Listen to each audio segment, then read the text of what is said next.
दो सुंदर चूहों की कहानी। एक हरे भरे मैदान के बीच, जहां जंगली फूल तारों की तरह खिलते थे, दो सुंदर चूहे रहते थे जिनके नाम थे बेला और लीला।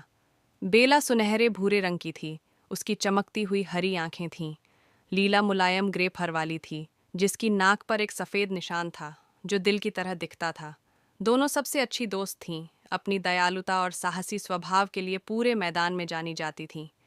एक दिन सुबह सुबह बेला और लीला ने मैदान के उस छोर की ओर जाने का निश्चय किया जहां कोई चूहा कभी नहीं गया था। कहा जाता था कि वहां एक जादुई पेड़ है जो सच्चे दिल वाले को उनकी मनचाही इच्छा पूरी करता है। उत्सुक और रोमांच से भरी दोनों ने अपने छोटे छोटे थैलों में पनीर के टुकड़े और जामुन रखे और सफ़र पर निकल पड़ीं। जैसे ही वे लंबे घासों के बीच से गुजरीं, रास्ते में उनकी दोस्ती का कई बार इम्तिहान हुआ।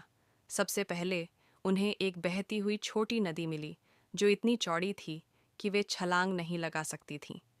बेला ने तेजी से सोचा और सुझाव दिया कि वे गिरे हुए पत्तों और एक छोटी टहनी का इस्तेमाल करके एक छोटी नाव बना लें।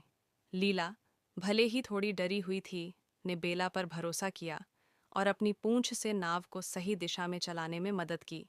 आगे जाकर उन्हें कांटेदार झाड़ियों का एक झुंड मिला जो उनके रास्ते को पूरी तरह रोक रहा था। लीला अपनी कोमल प्रकृति के साथ पास ही एक परिवार की साही को देखती है और उनसे मदद मांगती है। साही लीला की विनम्रता से खुश होकर उन्हें झाड़ियों के बीच छिपा हुआ एक गुप्त रास्ता दिखाते हैं। आखिरकार वे जादुई पेड़ के पास पहुंचती हैं। पेड़ का तना सुनहरे रंग का था और उसकी शाखाएं चांदी के पत्तों से भरी हुई थीं। पेड़ की जड़ों के पास एक संदेश लिखा था, सच्ची दोस्ती वाले ही मेरी कृपा पा सकते हैं। पेड़ की पत्तियां सरसराईं और उसने पूछा, क्या मांगना चाहती हो प्यारे चूहों? बेला और लीला ने एक दूसरे की ओर देखा और फिर पेड़ की ओर। हमें अपने लिए कुछ नहीं चाहिए, बेला ने कहा, लेकिन हम चाहते हैं कि यह मैदान हमेशा सभी जानवरों के लिए खाने और सुरक्षा से भरा रहे। पेड़ चमकने लगा, जैसे सूरज ने अपनी सारी रोशनी उसे दे दी हो। उसकी पत्तियां सुनहरी बारिश की तरह नीचे गिरने लगीं।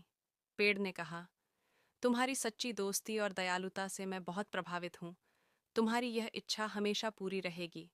उस दिन से बेला और लीला पूरे मैदान के लिए न केवल दोस्त बल्कि हीरो बन गईं। उनका नाम हर जगह प्यार और सच्ची दोस्ती की मिसाल के रूप में लिया जाने लगा। समाप्त।